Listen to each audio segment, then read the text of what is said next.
बिस्मिल्लाहिर्रहमानिर्रहीम, अस्सलाम वालेकुम। मैं सैयद इमरान शफकत आपकी खिदमत में हाजिर हूँ। मरियम नवाज साहबा ने बग़ैर लगी लपटी रखे आज खुलकर दो टोक अल्फाज में इल्ज़ाम लगा दिया है। एक बार फिर लगाया लेकिन लगा दिया है, क्योंकि लोग जो थे वो पाकिस्तान के बड़े बड़े पॉलिटिशियन और ख़ुसूसन मौलाना फजलुर रहमान और बिलावल भुट्टो ज़रदारी साहब ने भी हल्की सी कोई ज़िक्र हल्का सा किया था, और मौलाना फजलुर रहमान साहब के साहबजादे ने भी कुछ बात की थी, और बाकी लोग भी इशारों में बात कर रहे थे। लेकिन मरियम साहिबा ने कहा कि मैं बग़ैर किसी खौफ व ख़तर के और बिला झिझक ये बात कह रही हूँ कि आज का जो दिन है, जो कानून साजी असम्बली के अंदर हुई है EVM के हवाले से, वो सारी की सारी जो उसके पीछे मास्टरमाइंड कह लें या जो सब कुछ जो किया है वो जनरल फैज़ हमीद साहब ने किया है। और जनरल फैज़ हमीद साहब जो हैं वो उन्होंने अपने ख़िलाफ़ जो चार्जशीट में अपने हाथों से एक बहुत बड़ा गुनाह लिख दिया है कि वो उन्होंने जो मतलब ये EVM फिर सारा कुछ लोगों को मैनेज करना और जिस तरह भी बातें काफ़ी दिनों से ये वाली कही जा रही थी। और नजम सेठी साहब ने भी एक ट्वीट में ये बात कही थी कि हुकूमत जो है वो, या मतलब कह लें कि हुकूमत के जो दुश्मनाने हुकूमत है अपोजिशन वाले, वो किसी भी किस्म की ये जो यकीन दहानी करवाई जा रही है उस पर एतबार करने से पहले ज़रा सोच लें कि इस वक्त पाकिस्तान की पॉलिटिकल पार्टीज़ को, अपोजिशन को और उनके इत्तेहादियों को, हुकूमत के इत्तेहादियों को फ़ोन आना शुरू हो गए हैं। तो और बड़ी, यानी ये ओपन सीक्रेट है, लेकिन कोई नाम नहीं ले रहा था और कोई खुल के बात नहीं कर रहा था। तो अब सवाल ये पैदा होता है कि क्या ये वाकई इसी तरह हुआ है? मरीम नवाज साहबा ने जो कहा कि अपोजिशन को जो है वो इमरान खान ने मतलब जो बांध के जिस तरह की वाली हरकत की है कि जिस तरह धांधली अगले जो इलेक्शन है उनके लिए ये सोच रहे हैं। और वो कहती है कि मैं ये आपको दो टोक में बता देना चाहती हूँ कि ये जो हुकूमत ने जो कुछ किया है ये सब कुछ वो 20 तारीख से पहले कर रही थी कि जो तबाही करनी है, जो गंद करना है, जो कुछ करना है वो 20 से पहले कर लो। क्यों? क्योंकि 20 को जनरल फैज़ साहब ने यहाँ से चले जाना था और ये सब कुछ इसी चक्कर में हुआ है। तो अब सोचने वाली बात ये है कि क्या मरियम साहबा हों, अपोजिशन हो या कोई भी हो जो ये बात कह रहे हैं, क्या वो दिल से समझते हैं कि इसी तरह ही हुआ है? उसकी वजह है, उसके 2-3 लॉजिकल रीज़न्स हैं। पहली रीज़न ये कि जो हुकूमत के इत्तेहादी हैं वो, उनको क्या ये समझ नहीं है कि जो एक साहब जा रहे हैं, मतलब पीछे 2-3 दिन रह गए हैं, आज 17 तारीख है और 19 को उन्होंने चार्ज छोड़ देना है। तो जो यानी उम्मन पाकिस्तान में या माशरों में या हमारे माशरे में ख़ुसूसन ये होता है कि जो शख्स पता चले कि ये फ़लाँ तारीख को इसकी रिटायरमेंट हो रही है, ये इस ओहदे से फ़ारिग हो रहा है या ये रिटायर हो रहा है, मतलब ये फ़लाँ तारीख को इस ओहदे के ऊपर नहीं होगा, तो वो लोग 2-3 दिन गुजार लेते हैं, बात नहीं मानते, या फिर वो मर्ज़ी अपनी करते हैं और फिर किसकी तरफ देखते हैं? या तो बड़े बॉस की तरफ देखते हैं या फिर जो अगला बंदा आ रहा होता है उसकी तरफ देख रहे होते हैं कि जो इसने उसकी पोस्ट के ऊपर आना है। अमूमन इंतज़ार किया जाता है कि नए साहब आ रहे हैं, वो पता नहीं आके क्या करेंगे क्या नहीं करेंगे, और जो साहब जा रहे हैं अब इनको अलविदाई बस खाने शाने दें और इनको फारिग करें। उनकी बड़ी डज नहीं सही जाती। तो क्या पाकिस्तान की अपोजिशन जो है वो मतलब कह लें कि उसको वो इस कल्चर से वाकिफ़ नहीं है, या उन्होंने पहला उनके सामने ये वाला सीन था, या फिर ये कि मतलब कि उनको ये लग रहा था कि बेसिकली ये ऑर्डर किसी और का है। क्योंकि अगर आप गौर करें, बहरहाल मैं उस तरफ नहीं जाना चाहता, क्योंकि पहले अपोजिशन जो कह लें कि हुकूमत के इत्तेहादी हैं उन्होंने थोड़ा सा वो लितो लाल से काम लेना शुरू किया, फ़ोन आए इग्नोर किया, लेकिन फिर एकदम से अचानक से प्रेशर पड़ा और जिस तरह मरियम साहिबा कह रही हैं तो वो लाइन में लग गए। तो क्या मरियम साहिबा बज़ाते ख़ुद ये समझती हैं कि ये काम जो है वो फैज़ साहब करवा सकते थे, या मतलब कह लें कि उनकी बात में अभी तक इतना दम है कि, या उनकी बात में इतना असर है कि वो इस ओहदे पर ना होते हुए भी, क्योंकि 3 दिन बाद उन्हें चला जाना था, तो वो किसी को अब जो उनकी बात नहीं मानेंगे उनको निशाने इबरत बना देंगे या सबक सिखा देंगे। या फिर कह लें कि मरियम साहिबा जो हैं वो एक जाते हुए आदमी के ऊपर जो है वो मलबा डाल रही हैं, या पाकिस्तान की जो दूसरी पार्टियां हैं, अपोजिशन की पार्टियों की बात कर रहा हूँ, कि वो जो है वो एक बंदा हाथ चढ़ा है तो जनाब उसके ऊपर मलबा डाल दें। या मैं जो सादा अल्फाज में बात करना चाह रहा हूँ वो ये है कि या फिर ये इरादा किसी और का था, क्योंकि ये लॉजिकली अगर आप बात करें, इस मतलब मंतकी तौर पर अगर इसका जायज़ा लें तो ये बात किसी भी तौर पर हज़म नहीं होती कि एक बंदा जो वैसे ही ज़ेर ताब है, वो जो जिसके बारे में तरह तरह की कहानियाँ हम हमारे सुनने में आ रही हैं कि जनाब के वो तो मतलब फारग ही समझें, मतलब वो तो जनाब अब बस 2 दिन की बात है, ये गया वो गया। अब उसकी बात के ऊपर जो है वो पार्टियां लाइन में लग के वोट डाल रही हैं, तो इसका मतलब ये है, ये बनता है कि वो हुक्म जो है वो सिर्फ उन्होंने कन्वे किया है, हुक्म किसी और का होगा, इशारा किसी और तरफ से होगा। और ये भी जो मतलब कह लें कि नवाज शरीफ साहब जो कहते थे, या मौलाना फजलुर रहमान साहब जो कहते थे कि यार कि हमें ज़रा थोड़ा सा देख लेना चाहिए। अब यहाँ पर कई निकात जो हैं वो जन्म लेते हैं, कई सवाल जो हैं वो पैदा होते हैं दिमाग में कि जो नवाज शरीफ साहब बात करते थे कि ये, या मौलाना फजलुर रहमान के, ये कहीं पर हमें कैमोफ्लेज तो नहीं किया जा रहा, ये वो वाला मामला तो नहीं है कि पार्टियाँ अंदरों इकट्ठियाँ ही हों। क्योंकि जनरल फैज़ साहब के ऊपर ये इल्ज़ाम लगाना, या तो मुझे तो लग रहा है कि थोड़ी सी ज़्यादती है। उसकी वजह ये है कि जनरल फैज़ साहब जो हैं वो किसी ना किसी डिसिप्लिन में तो है ना, और फिर जो ये इनकी पोस्टिंग हो रही है वो जहाँ पर जा रहे हैं। अच्छा, इसका एक सवाल का जवाब दिया जा सकता है कि यूँ भी कि जी कि वो तो वज़ीर आज़म साहब के डायरेक्ट मतहत हैं। अव्वल बात ये कि वो जो भी जिसके यहाँ पे फीते लगे हुए हैं वो डायरेक्ट मतहत किसी और का होता है, लेकिन फिर भी ये भी जवाज़ हम मान लेते हैं कि जी कि वो मतलब वज़ीर आज़म के मतहत हैं, इसलिए वज़ीर आज़म साहब का ऑर्डर था, इसलिए उन्होंने ओबे कर दिया। लेकिन सवाल फिर यही पैदा होता है कि हम पाकिस्तान में रहते हैं, क्या उनको नहीं पता, या क्या हमें ये समझना कौन सा कोई रॉकेट साइंस है कि वो अगली पोस्टिंग पे जहाँ पर उन्होंने जाना था वो किसकी मतहती में जाना था, वहाँ पर वो किसके डिसिप्लिन के पाबंद होना था उन्होंने। तो क्या वो इतना, मेरा मतलब है कि कह सकते हैं कि जाके कि जी के मैंने तो वज़ीर आज़म ने मुझे कहा, मैंने कर दिया। तो मेरा ये ख्याल है कि ये थोड़ी सी बातें सेंसिटिव हैं, और मरियम साहिबा जो हैं या जो भी ये लोग बात कर रहे हैं वो या तो सूरत हाल, मैं ये तो नहीं कहता कि उनको समझ नहीं आ रही, वो समझ के भी हो सकता है ना समझना चाह रहे हों, क्योंकि मैं ज़ाती तौर पर समझता हूँ कि लग ये रहा है कि पाकिस्तान, पहले भी ये इस पर हम बात कर चुके हैं कि पाकिस्तान में जिन लोगों का इख्तियार है जिन मामलात के ऊपर,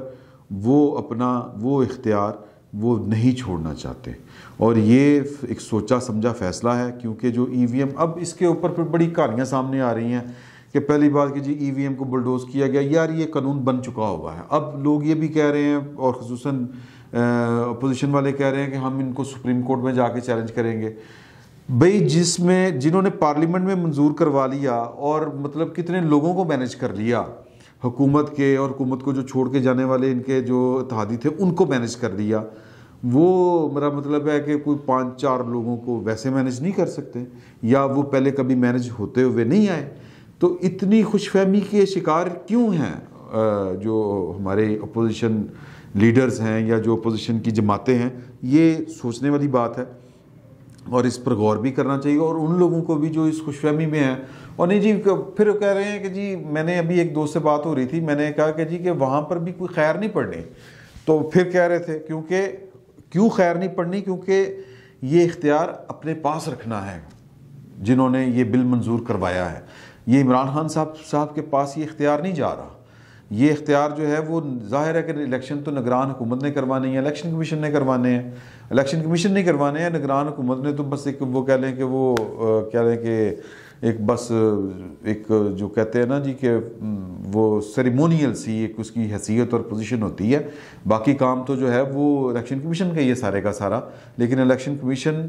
भी जो ऑपरेट हो रहा होता है उसके पास अपनी मैन पावर उस तरह की नहीं है, हर चीज़ उसने मुस्तार ली होती है। इंतज़ामिया के लोग ये होते हैं। और निगरान दौर में इंतज़ामिया किसकी होती है पाकिस्तान में, ये कोई रॉकेट साइंस नहीं है समझना, ये कोई बहुत मुश्किल पहेली नहीं है। तो पॉइंट इसमें ये है कि ये इख्तियार जो लोग अपने हाथ में रखना चाहते हैं उन्होंने ये बिल मंजूर करवाया है, वो इस बिल के ऊपर पैरा भी देंगे। अब इसके ऊपर जो मफरूज़े मुख्तलिफ़ किस्म के बन रहे हैं कि जी ये फ़लाँ साहब की कारस्तानी है, यानी कि जनरल फैज़ साहब का नाम लेके उनको टारगेट किया जा रहा है, तो मेरा ये ख्याल है कि ये जनरल फैज़ साहब ज़ाती तौर पर इतना बड़ा ना रिस्क ले सकते हैं, ना उनकी इतनी कोई वेलने में बाँह हुई है। हाँ, फिर वो दूसरी थ्योरी है कि जी कि फिर वो बुनियादी तौर पर वज़ीर आज़म साहब जो हैं वो टकरा गए हैं पाकिस्तान की बड़ी कुव्वतों के साथ। फिर ये जो थ्योरी एक पेश करने की कोशिश की जा रही है, इसमें कोई थोड़ा बहुत दमखम लगता है, क्योंकि वज़ीर आज़म के पास जो इख्तियारात हैं, जो कानून ने उनको दे रखे हैं, वो न्यूक्लियर ऑप्शन जिसको हम कहते हैं कि जी कि मेरे रास्ते में, मेरी बात में जो रुकावट बनेगा वो जितना बड़ा मर्जी अफसर हो मैं उसको फायर कर दूंगा। ये वो बातें अपनी वजारत उज़्मा के दौरान कई दफ़ा कह चुके हुए हैं। नवाज शरीफ साहब ने जब वो बातें बताई, जब वो बातें सामने आई कि मुझे ज़हीरुल इस्लाम साहब ने पैगाम भेजा कि जी कि आप स्टेप डाउन कर जाएं 2014 में, बाकी सारे तमाम मामला हम ठीक कर लेंगे, देख लेंगे, पनामा भी ख़त्म हो जाएगा, सब कुछ ख़त्म हो जाएगा, आप स्टेप डाउन कर जाएं। या फिर कारगिल वाली बात कि वो मियाँ साहब, यानी वो तो ओपन सीक्रेट है कि वो 4 जर्नलों की हद तक था, परवेज़ मुशर्रफ साहब, यूसुफ अजीज़ साहब और इस तरह के 1-2 और, तो उन तक महदूद था और वज़ीर आज़म को पता ही नहीं था। तो इस पर भी वो कहते हैं कि जी कि मैनू कोई इस तरह की बात करे और मेरी नॉलेज के बगैर कोई इस तरह का ऑपरेशन हो, मैं फायर कर दूंगा। ये बबांगे दोहल वो कह चुके हैं। तो अब वो हो सकता है कि वो उसी, क्योंकि वो कल कोई मुझे साहब बता रहे थे कि इमरान खान साहब जो हैं वो जिस सेल्फ़ कॉन्फिडेंस में इस वक्त हैं, यानी खुद एतमादी की जिस स्टेट ऑफ माइंड में हैं, जिस ज़हनी तौर के ऊपर, वो तो बड़ी मतलब जिसको आप कह लें कि वो कहते हैं कि मैंने तो अपनी ज़िंदगी में इस तरह का कोई बंदा नहीं देखा। तो वो जनाब किसी को कुछ भी नहीं समझ रहे, सादा अल्फाज में। तो वो पाकिस्तान के जिनके नाम लेते हुए हम जो हैं वो, या पाकिस्तान के बड़े बड़े पॉलिटिशियन भी सोचते हैं 1-2 दफ़ा नाम लेके, तीसरी दफ़ा नहीं लेते, तो वो उनसे टकराने के लिए फिर तैयार हैं, फिर ये वाली बात करें।